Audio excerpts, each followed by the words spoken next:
I'm going to start this off, since I'm the man of the hour, the man of the show. I want to ask LeBron, what does he mean by there's no party like a Diddy party? I truly want to know. And not only that, LeBron, how many Diddy parties have you actually been to? I'm really curious to know. And is that the reason you left social media, because all the backlash you were getting for going to so many Diddy parties? It's just pathetic, man. People think this guy's a role model. He wants to defund the police, the most patriot people of America, serving and protecting our country. LeBron, you're a fucking scumbag, and I hope you get locked up in the same cell with Diddy. Well, Colby, nice to see you again. A bit of a historical moment for me. I've never seen someone streaming Media Day on Colby Chaos TV at the same time as we're asking you questions, so that's a bit of a history for you there. Talk to us about this fight, how it got made, what made you accept a fight with Buckley, and the journey on how you got here. Yeah, so I called the UFC when Bilal had a pager on his foot and he backed out because I guess the pager exploded on his ankle and messed up his toe, which is just weird. You guys need to ask Bilal, why is he wearing pagers around his ankle? It's just weird. But so he pulled out of the fight. So I called the UFC and volunteered. I wanted to fight Shavkat. That was the fight I wanted. I think he's all hype. He hasn't fought anybody of my level, an elite fighter in a 5-round fight. So I was excited to fight Shavkat. But the UFC had already had other plans and said, hey, we're going to do the other fight with the cuck, Ian Garry. So, they wanted to do that fight. But they're like, hey, but we need to fill this main event with Joaquin Buckley at Tampa. He's not a star. He's a bum. He's a nobody. So we need someone to sell this show. Can you be a company man? Come do it. I said, absolutely, Hunter Campbell. Whatever you need, man. I'm a company man. I love this company. God bless the UFC. God bless America. But what a great opportunity to fight my home state and defend home turf in Tampa, Florida, 3 hours up the road from where I live in Miami, Florida. So, it's just a beautiful opportunity. I'm excited to be here. Thank you, UFC. Joaquin says that you guys have met before, and there was a time actually before your fight with Usman, the first fight, that he asked to train with you, and you sort of the rounds never came to fruition. So he says you actually have somewhat of a relationship from back then. Do you remember those days when you were training together? Yeah, I offered him to train. He'd come train in strength and conditioning class with me. I'm like, hey, come jump in conditioning class with me, man. I got no issues with you. He wasn't in the same division at the time. He was at 185. So, I told him, hey, come on up, do some conditioning. And, I have no problem or beef against the guy. So, yeah, we train together. Nothing wrong with that. Feels like a rare occurrence for you these days, not having beef with the guy you're about to fight. It must be quite refreshing for you.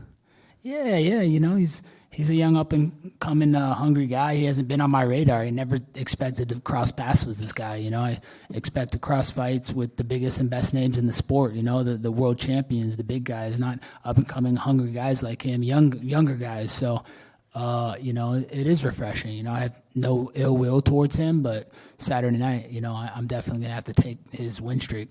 For you then, is this the perfect opportunity to remind everyone that actually you're still one of the best in this weight class, and this guy is a hungry, rising talent that you can prove like, hey, he's good, but he's still not as good as I am at this level?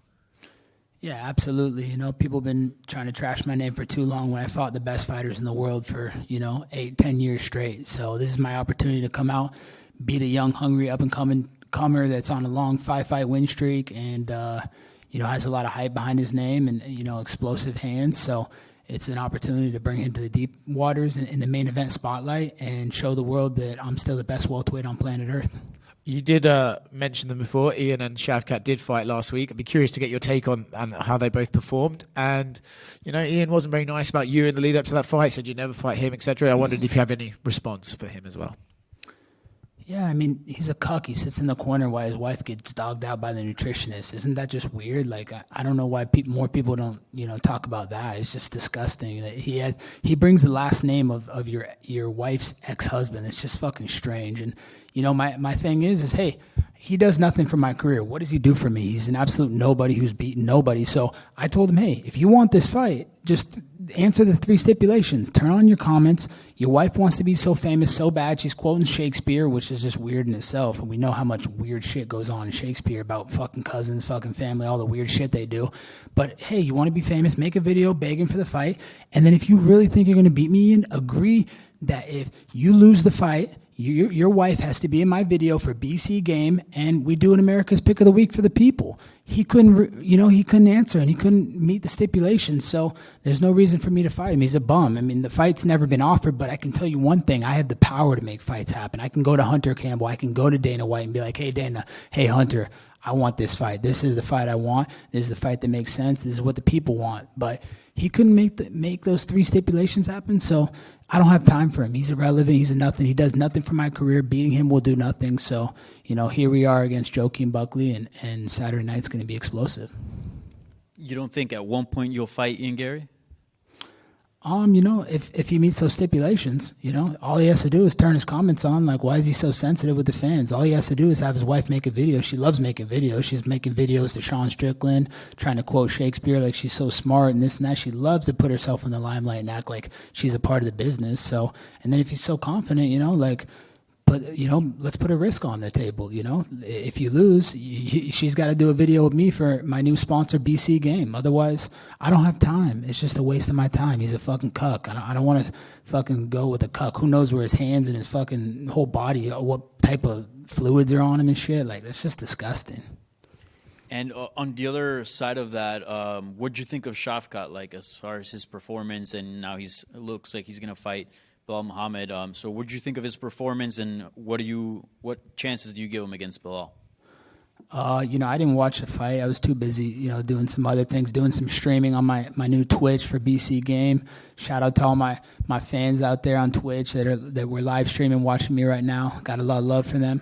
I got bigger things to do than watch these up-and-coming nobodies that haven't accomplished anything in this sport. They have no merit. They haven't been in title fights like me. They haven't won world titles like I have. So, I heard it was boring. I heard his stock went down, and he got exposed. He was all hype. He's got all finishes against all nobodies. He beat the busboy from Outback, the Outback Steakhouse that serves bloomin' onions. Like, how prestigious is that?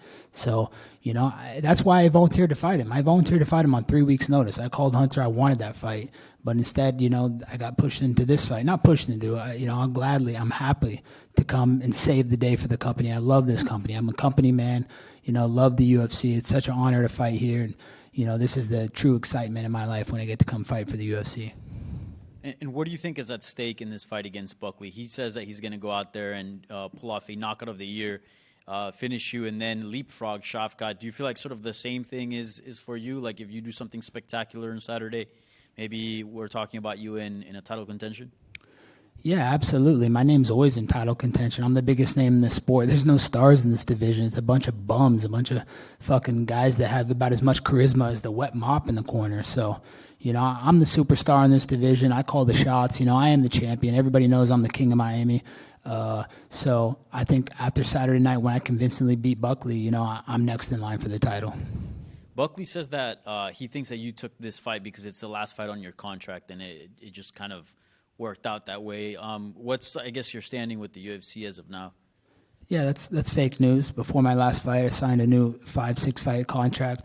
I'm a lifetime UFC fighter. I'm not going anywhere, and I never will. Even if it was the last fight, I would never leave. Like, I'm staying here in the UFC. I love the UFC. They've done such good business for me. They brought a kid from a small town in Oregon that had nothing, a blue collar family, a suburb area where I came from, into a multi-million-dollar athlete. So, I'm super thankful to the UFC, grateful, and I'll be here forever. I'm not ever going to entertain another organization or going and doing these gimmick fights. I'm not about that. It's not about the money anymore. It's about honor. It's about respect and paying respect to the company that gave me everything. So, UFC, I'm a lifetime UFC fighter. Just a couple quick ones. I know you go well prepared for these fights. Joaquin Buckley has been killing it at 170. He's 4-0. What have you made of his rise at welterweight? Has he impressed you? What have you made of his wins and his skill set? Yeah, I mean, I've never watched him fight. I honestly, not even in the lead up to this fight. No, not even the lead. I never watched my opponents fight. Like, why would I worry about what they're going to do? They got to worry about what I'm going to do. I'm going to bring the bedroom cardio to the octagon on Saturday night. And I could tell you, a lot of mamacitas in Miami have been slayed in the last couple of weeks in the lead up to this fight. So the cardio is going to be on point. We're going to blow the roof off the arena. It's going to be electric. And, I got some special guests in attendance that'll be walking me out. It's going to be a memorable night. So not really worried about what he does. He's going to have to worry about what I do. Who are these special guests? I wish I could tell you. You know, I don't kiss and tell. You know, I gotta keep it a surprise. I gotta make it a bigger deal. So, you know, it's gonna be a good one. You said you don't kiss and tell, but you just told us you slayed half the women in Miami. Yeah, but I didn't say names. And you know, I could tell you the celebrities and all the people that are in my DMs and all the women that I've been with. But you know, I'm not saying names. And lastly, I don't know if you've seen some of the fan chatter, but like after your performance against Leon Edwards, a lot of people said, well, maybe we just saw sort of the best of Colby. He's already in the past. He's past his prime, this and that. How do you feel about that chatter? And how do you feel personally after having gone through this training camp? Do you feel like you're still an elite welterweight?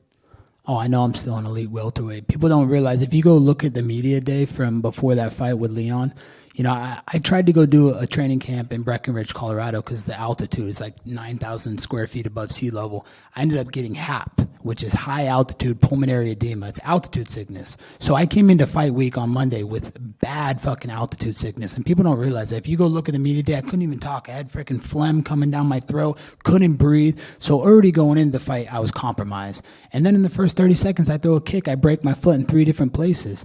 So that's not a reflection of who I am and how I fight. You know, I was just compromised. It wasn't my night, you know, and that happens. It's one fight. You know, I've had, you know, 21 fights, 22 fights. So you're going to have some hiccups here and there. You know, I had a lot of adversity that I had to face in that fight. So Saturday night, I look forward to proving those doubters wrong and silencing all my critics. Colby, over here to your right.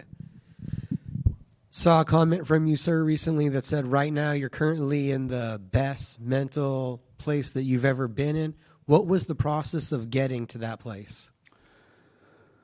You know, just forgetting about the chatter, you know, not paying attention to anything or anybody's opinion, you know, because everybody has an opinion in this world, and most of the time they're like assholes. They stink. So, you know, just letting go of everything and just becoming free again and just being who I am, surrounding myself with positive, good energy. You know, I got new coaches around me, a new team around me. So, you know, I got people that are really uplifting me and giving me energy that I didn't have before. So I feel better than I've ever felt. I'm in my prime. I'm 36 years young. I trained smart, you know, through the years. I didn't spar heavy where my brain's going to take a lot of damage. So I know I still have a lot of great fights in me, and the best is still yet to come for me. What was the process like of constructing that team to make the best Colby? You know, I had to go find a good new striking coach that was going to give me that positive energy and have the time for me. You know, the old coaches, you know, they were busy with their family, and, you know, they had other fighters that they had to attend to and go to fights overseas. So I needed someone that was going to really be there for me, for Colby Covington Incorporated, in my business, in my event, especially on a short notice fight like this, 3 weeks. You know, I needed them to be there every day and train on my schedule at nighttime, you know, to simulate when the fight's going to be at, to acclimate to that time. And so, you know, and then I brought in a great fighter, Roberto Soldic. I think that guy's the future. He's a fucking absolute specimen. He's been the greatest training partner I've ever had in my career. So I'm very thankful for Roberto for coming in and coming all the way across, you know, from Europe to come train with me on a day's notice. And, you know, he's giving me the best look. He's a way better version of Buckley. He would literally knock out Buckley in seconds. So, you know, he's been a great training partner. I got my coach, Charlie Weiss. He's been one of the greatest assets I've ever had. Just great energy, always looking out for me, doing things for me. You know, I got my advisor, John Hartnett, who's been with me since the beginning, and he does a lot for me. You know, I got my new boxing coach, you know, is a 2-time Olympian from Nigeria, Albert Irmasel. So, you know, he's a great coach, just great energy, just people that are uplifting me. And, you know, I got some surprises guests also for Saturday that'll be walking me out. So we got a great lineup, and everything just feels like it's clicking right now. And I feel like I'm going to put on the best performance of my career on Saturday night. With the amount of high-level fights and intense training camps you've been in, is there a benefit to this one as a short notice and you don't have to put that wear and tear on you? Absolutely. You know, I know most fighters are scared to take short notice fights because they think they need like this 8 to 10 week training camp to prepare to really get their mind and body in the right place. But I feel like these short training camps are smarter and better for you because now you're not putting as much wear and tear. You're not as worn down mentally and physically from the hard training over the weeks.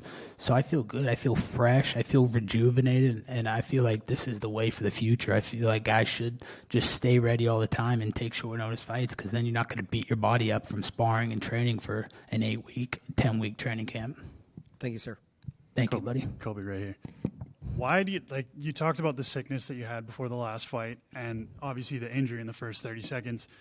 Why do you think that people specifically talk about you and they conveniently leave those things out? They just say that Colby's past it and all these things about you, but they don't talk about other people in that division. Like, if other people in the division were to go out and get an injury or something like that, I feel like they would mention it. But you specifically, it's, oh, Colby's past it. Like, why do you think fans look at you that way?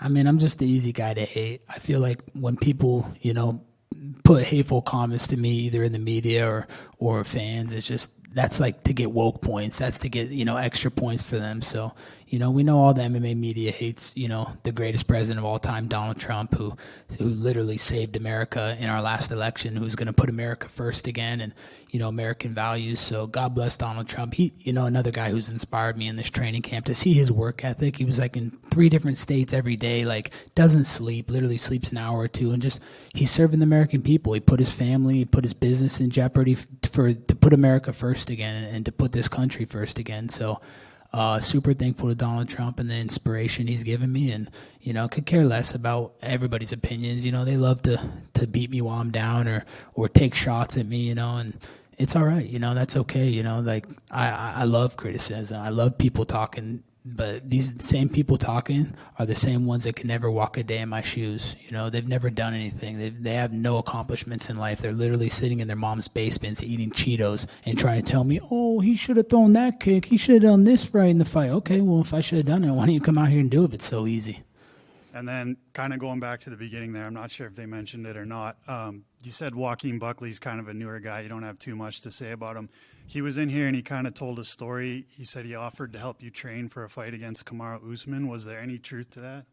No, there's absolutely no truth to that. I don't know why he's making up lies like that. He just looks stupid by saying that. That's actually very dumb of him to say. Like, I'll tell you the honest truth. He came to the gym and I said, hey, you want to jump in conditioning? We can do some conditioning together.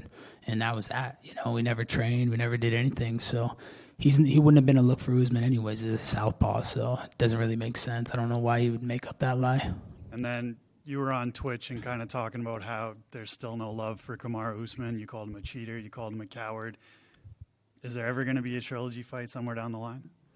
I hope so. I really want that trilogy fight. There's definitely unfinished business there. I mean, every single fan when we walked out of Madison Square Garden the second fight knew I won that fight. They said, hey, how did you not get your hand raised? Like, they were all just like in shock and disbelief. He won 1 round. The second round was his round. Okay, you got 1 round. It's a 5-round fight. So, I know I'm better than Kamaru Usman. Like, the first fight we fought, with the food poisoning going in and the bad reffing. I was fighting 2-on-1 that night. Mark Not So God was stopping. I kicked him in the liver. The guy was done. He literally caught him in the liver. His organs were shutting down, and everybody knows when you get hit in the body shot in the liver, it'll shut your body down. And it doesn't matter how tough you are mentally, you will shut down. He was ready to shut down. They gave him a 5-minute break. And then these pushing me, Mark's pushing me like, oh, calm down, Colby, calm down, grabbing me, taking my energy away, like completely took my focus out of the fight, that first fight. But the second fight I won, the trilogy fight needs to happen for sure. If he leaves and we never get to fight that trilogy, then, I'll have that over him, that he didn't want to fight me and I was a better fighter than him. So, I hope it happens. I think that's a fight that needs to happen. Just real quick, just have one regarding Trump. I don't know if you saw, but a couple months ago he said, I think in August, he said that Khabib was his favorite fighter. I don't know if you have any reaction, any comment on that. He didn't say that Khabib was his favorite fighter. He just asked who are some of your favorite fighters, and he had saw Khabib the weekend before, so he's giving a shout out to him. We want good relations with Russia, so it made sense to go that route. We want peace in the Middle East. We want peace around the world. We don't want Russia going after Ukraine. We need more peace. So I'm happy. He has a lot of great fighters. He has a lot of favorite fighters that he likes. I know I'm one of his favorite fighters. That's okay. He invites me to Mar-a-Lago. I was sitting next to him on election night. He's introduced me to Elon Musk for Thanksgiving. Actually, Barron Trump did that, but shout out to Barron Trump. He's the absolute future of this country, man. Thank Barron Trump so much. Guy's so smart. He talks like a freaking just 40-year-old intellectual, just freaking top of the class student. So super thankful to know Barron Trump and have got to shared a conversation with Elon Musk. And, you know, I asked him, hey, are we going to go to Pluto? Why can't we go to Pluto? And Elon started laughing. He's like, Colby, Pluto's way too far. But I can tell you that we're going to put 1 million people on Mars. So I was like, wow, Elon, that's so awesome. And, you know, he was just talking about who my favorite fighters were and this and that.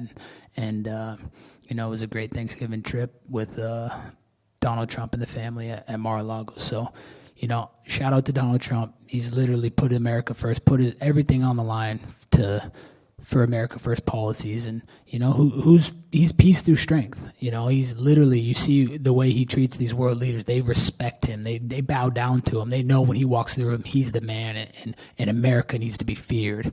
This guy that we had in the office was literally a puppet, and he was senile. He doesn't even know where he's at most of the time. He's like looking around like, oh, where am I? World leaders are like carrying him off the stage. I mean, it's pathetic. Now we have a strong leader back. Donald Trump's going to make America great again, and he's going to make this country greater than it's ever been. Hello, sir. Recently, you've verbally attacked Khamzat Chimaev, but if we abstract from his personality and life outside the cage, what can you say about him as an MMA fighter? Dude, he's an absolute scumbag. The fact that he rug pulled all his fans, that's the most disgusting act I've seen in the MMA ever. Him and Khabib, like, just absolute scammers. Like, dude, you're making enough good money with the UFC. Now you're going to rug pull and do a fake mem coin and scam all your fans for millions of dollars? I mean, these are fans that are working their asses off every day at McDonald's or low income paying jobs, and they're investing in them because they trust the fighter and they like their fighter, and for him to just shit on all his fans like that, it's disgusting. I mean, that's why he's cum shot, you know. The guy's literally fucking, you know, just the worst person on earth. It's so sad that he did that to his fans. So, you know, as an MMA fighter, I don't think he's anything special. You know, I think that, you know, he got exposed in that Gilbert Burns fight that he doesn't have good cardio. I thought Usman beat him, you know, when they fought. If that would have been 5 rounds, Usman would have beat him for sure. But I thought Usman beat him 2-1, so I don't see anything special out of Chimaev. He needs to stop fucking scamming his fans. And a quick one from me, I'm just curious. So what's more important to you, winning in octagon or your popularity outside the cage? Winning in the octagon, dude. This isn't about popularity, man. I don't do this for popularity. I do this, you know, to be the best and to leave a great legacy. I want people to remember Colby Covington, you know, a fucking century from now. I want this name to echo through people's minds forever, and to tell stories about how great of a fighter I was and how fearless and how I went against the grain. You know, I'm doing something that no one else is doing. Everybody likes to complain about me and say this and that, but they haven't done what I've done. They haven't, you know, they haven't killed what I've killed. So, you know, if you want to be a star in this division, you got to make yourself a star, and I've done that. Thank you. Hello, Colby. I want to know, what is your opinion about Ilia Topuria as a fighter? Yeah, he's a great fighter, man. He's knocking people out. He's exciting. He's fun to watch. You know, I think he's a great, young, hungry guy, and you know, he's a dangerous guy. I don't think anybody's going to beat him in that featherweight division. So, you know, shout out to Ilya. He's been doing great, and you know, great branding and great gimmick and character that he has. You know, coming from his country, and just a great fighter overall. Thank you. Colby, I know you and John Jones have had quite a history. What did you think of his performance and him leaving New York with the heavyweight title? Yeah, man, John has some fruity tendencies. I think the media needs to look into like some of the fruity things that he does. It's very strange. But I can't tell you, I know that he has been with some women, because I remember in college, you know, he always used to get like the fattest girls in the school. I'm talking 300 pounds plus. And he knows deep down inside, this is not a joke. He knows deep down inside, like, I know his dark hidden secrets that are in his closet. So he's been with some of the just fattest, just 300 pound slobs. It's disgusting. I mean, dude, John Jones is an absolute fucking disgrace to this earth. He's a fucking joke. I mean, yeah, you beat Stipe. Stipe, respect to Stipe first off, because he's a first responder, and you know, he puts his life on the line for the people and for his community. So shout out to Stipe. He's, you know, the greatest heavyweight of all time, but he was past his time. He shouldn't even have been there, man. He knows he was old, and he was just showing up for a paycheck. You know, that's not the Stipe of old. You know, that was in his prime anymore. So, I don't think anything special with that performance. I think John needs to stop ducking Tom Aspinall, just like he ducked Nagano. He ducked Nagano for years. Now he's ducking Aspinall. So he doesn't want to fight the guys he knows he's getting his ass whooped against. So I don't think anything special with John Jones. He's a fucking coward. He's a cheat, and he's a woman beater. He needs to stop beating his wife and leaving her bloody in Las Vegas hotel rooms. What up? What up? Joaquin, it's been a busy year for you. I know you've always believed that you would end up in spots like this eventually, but if I told you the beginning of the year you'd have 4 fights and then you'd headline the final show of 2024, would you believe me? Yeah, not only would I believe you, but that's what I would tell you. That's what we planning on doing. So beforehand, when I made that move to 170 this calendar year, not this calendar year, but going into this calendar year and fighting Vicente Luque, I knew that I wanted to be the most active fighter in the welterweight division, and I wanted to get 4 in this year. Yep.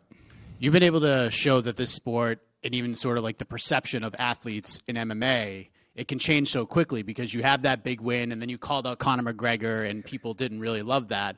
But then you fight Wonder Boy, and you approached it a little bit differently. You have a tough fight, you finish him, and then you had a great post-fight interview. Everyone loved the call-out of Kamaru Usman, and it seems like you got people that you might have lost back on your side. Have you noticed that as well? Yeah, I noticed that. Sometimes you just got to listen to the fans, man. They know what they talking about. So I feel like, yet again, I try to get a lot of people to tune in to watch my fights. So anything I got to do to get the fans engaged and get them involved, that's what I'm going to do. So I'm glad the fans is on my side right now. What was your reaction when you found out that Ian Machado Garry was out and that Colby Covington was stepping in? I ain't going to lie to you, I wanted that fight, Of course, we was promoting Buck versus Cuck, you know what I'm saying? And that was going to be one of the biggest things around. But at the end of the day, I feel like, me and Colby, I think that's a big fight too. Somebody that has won, the interim title, person that's fought for the title 3 times, even though he lost, he got a big name. He has a big persona. He got, big connections, of course, like with the president. I don't even know if the president's going to be there, but if somebody like that is watching my fight, that's going to be a big deal, It's historic. So with that being said, I feel like the Colby fight is way bigger than the Ian Garry fight.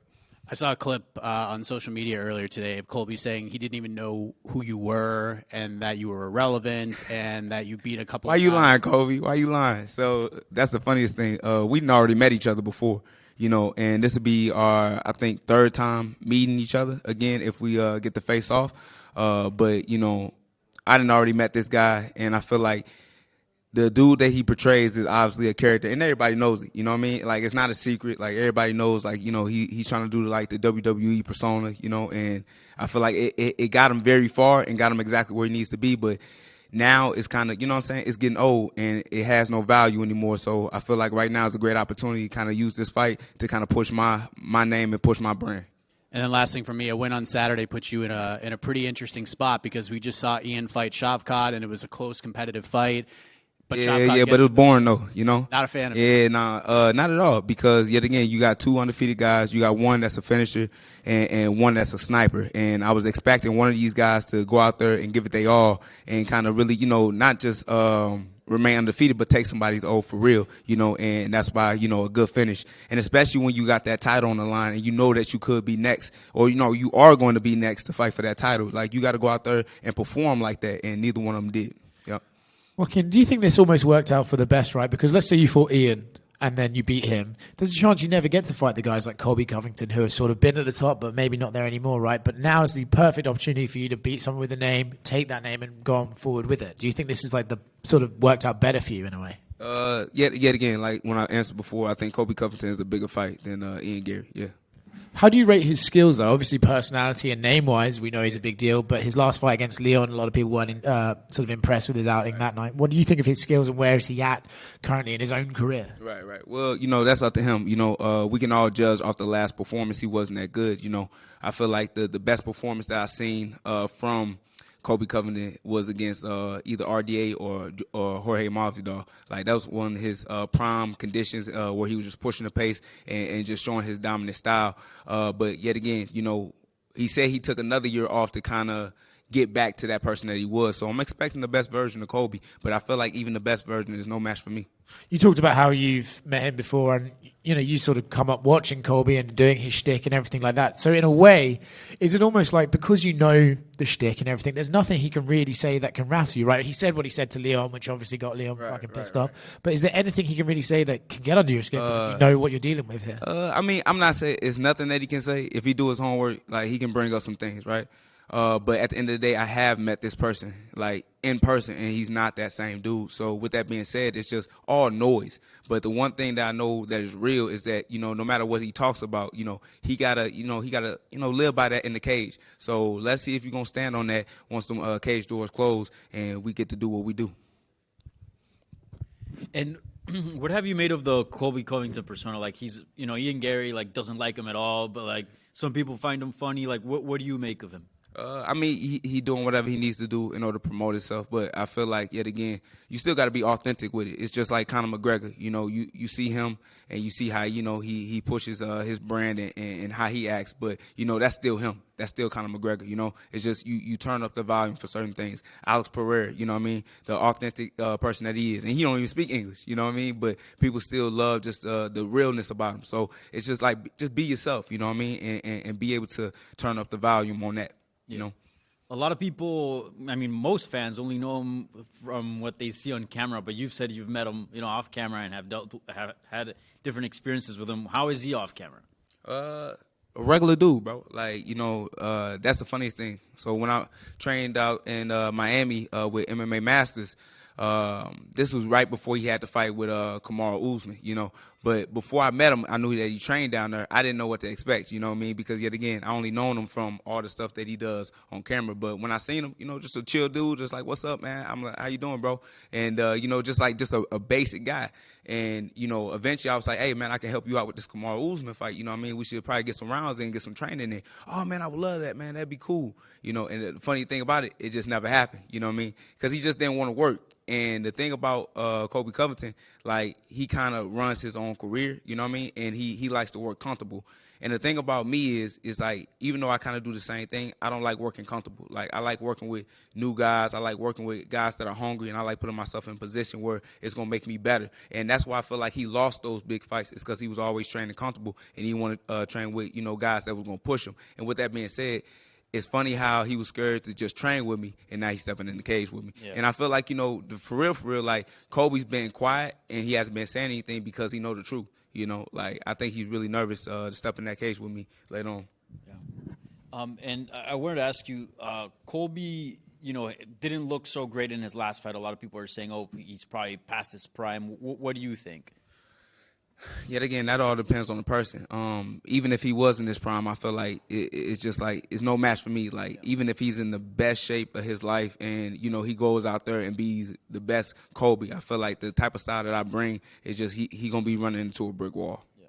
And after his loss to Leon Edwards, he was calling for a rematch. He was calling for Stephen Wonderboy Thompson. It seemed like he wanted all kinds of things except fight like the young. Right. He want to fight 145ers, man. He want to fight Patty Pimblett, Dustin Poirier, Charles Oliveira, guys that's not, welterweight fighters and stuff like that. So I feel like, in my opinion, this might be his last fight on his contract. I'm just assuming that, if you want to fight and it's going to be your last one, you want to, go off on top, right? And I really feel like, with that being said, he had no choice but to take this fight because it's his last one. So I was going to ask you, like, are you surprised that he took it? Because a lot of people, when they saw Colby Covington names pop up, be like, short notice, Joaquin Buckley, like, seriously? I really feel like he had no choice, It's either fight or leave, retire, you know what I mean? So it is what it is. Yeah. Lastly, Shafkat Bilal, who do you think wins out?